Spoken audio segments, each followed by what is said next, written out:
May nangyari sa amin sa babaeng sobrang pangit ang mukha, at sobrang pinagsisihan ko ito. Hello sa lahat, nais ko lang ibahagi dito, ang aking karanasan sa babaeng ubod ng pangit. Tawagin nyo na lang ako sa pangalang Matt, 27 years old. Ang laki ng naging problema ko. Dahil sa aking nagawang kasalanan. Dahil sa epekto ng kalasinggan. May handaan kasi sa pinsan ko. Dahil birthday niya, at pumunta ako kasama ko ang mga barkada ko. Nung makarating kami doon, ay may nakaagaw ng pansin. Isang babae na sobrang pangit ang mukha. Isa siya sa mga barkada ng pinsan ko. Natawa ako, dahil sa hitsura ng babae na iyon. Napakalakas pang uminom, ng babae na iyon. Nung sayawan na, ay bigla itong sumayaw, at pinagtawanan siya ng maraming tao. At isa na ako doon. Habang patagal ng patagal, ang inuman namin, ay nalasing din ako. Nagsiuwian na ang mga barkada ko. Habang ako ay nanatili sa bahay ng pinsan ko. Dahil sa sobrang kalasinggan, sa hindi ko inaasahan, ay nandun din pala yung babae na pinagtawanan namin. Tumabi ako sa kanya, hanggang sa may kakaiba akong naramdaman sa aking katawan. Kaya may naganap na hindi inaasahan, may nangyari sa amin sa gabing iyon. Dahil sa aking kalasinggan, nagmukha na siyang pinakamagandang babae sa balat ng lupa. Wala na ako sa sarili ko, sa mga oras na iyon. Kaya nagawa ko, ang hindi dapat gawin sa kanya. Kinabukasan ay nagulat na lang ako. Nung paggising ko ay yakap-yakap ko ang babae na iyon. Dahil sa gulat ko, ay napatayo ako, at napatakbo, nung nakita ko yung mukha niya. Hindi ako makapaniwala na nagawa ko ang bagay na iyon. Nung magising ang babae ay nagulat siya. Pero natuwa siya, na may naganap sa amin. Sinubukan niya akong kausapin. Pero kaagad akong umalis. Kasi nandiri ako sa ginawa ko sa kanya. Simula noon ay ilang araw akong balisa. Nang dahil sa ginawa ko. Hindi ko talaga matanggap kung bakit nagawa ko iyon. Araw-araw, at gabi-gabi akong nagdarasal, na sana hindi magbunga yung ginawa namin.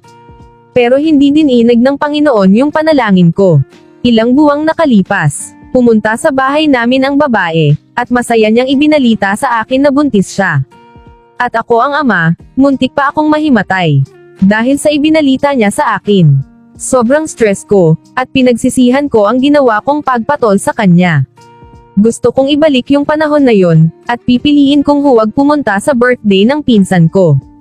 Upang maiwasan ang nagawa kong kasalanan. Nagmatigas ako, at sinabi ko sa babae, na hindi ko siya kayang panagutan. Kasi baka, hindi ako ang ama ng dinadala niya. Dahil hindi ko matanggap, na siya ang magiging ina ng anak ko. Siguradong pagtatawanan ako ng mga barkada ko. Kapag nalaman nila, na nabuntis ko ang babae na iyon. Iniwasan ko talaga ang babae na iyon. Ngunit, hindi ko inaasahan na dadalhin niya sa bahay ang mga magulang niya, at kinausap nila ang mga magulang ko.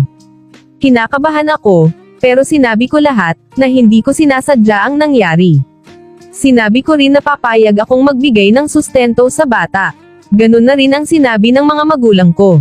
Ngunit ayaw nila, sa alok namin. Dahil ang gusto nila ay papakasalan ko, ang anak nila. Umiyak pa nga ako sa harapan nila, at nagmakaawa pa ako. Kasi hindi ko talaga kayang magpakasal sa babaeng, hindi ko mahal. Wala akong nagawa, kasi nagpumilit talaga ang mga magulang niya, sa gusto nila. Sinabi nila na, kapag hindi ako pumayag na magpakasal ay kakasuhan nila ako. Natakot ako, kaya sinabi ko sa kanila na bigyan na muna nila kami ng panahon na makapag-isip. Mabuti na lang, at pumayag sila sa gusto ko. Nagalit sa akin ang magulang ko. Kasi sa dinami-dami ng babae. Bakit yung babae pa daw na iyon ang nabuntis ko? Sinabi ko na hindi ko sinasadya. Dahil lang sa kalasinggan ko. Sa ngayon ay hindi ko alam kung anong gagawin ko. Upang hindi ako makasal sa babae na iyon. Isang malaking kahihiyan talaga sa akin. Ang makasal sa babaeng hindi ko naman mahal. Sobrang naguguluhan ako, at hindi ko alam kung ano ang gagawin ko. Upang malutas itong problema ko ngayon. Ayaw kong makasal sa babae na iyon. Ano po kaya ang pwedeng kong gawin, upang matakasan ang pagpapakasal sa kanya? Kaya ko naman panagutan ang bata. Kung ako talaga ang ama. Pero hirap tanggapin ang babae, na ni minsan ay hindi ko minahal. Hanggang dito na lang, maraming salamat.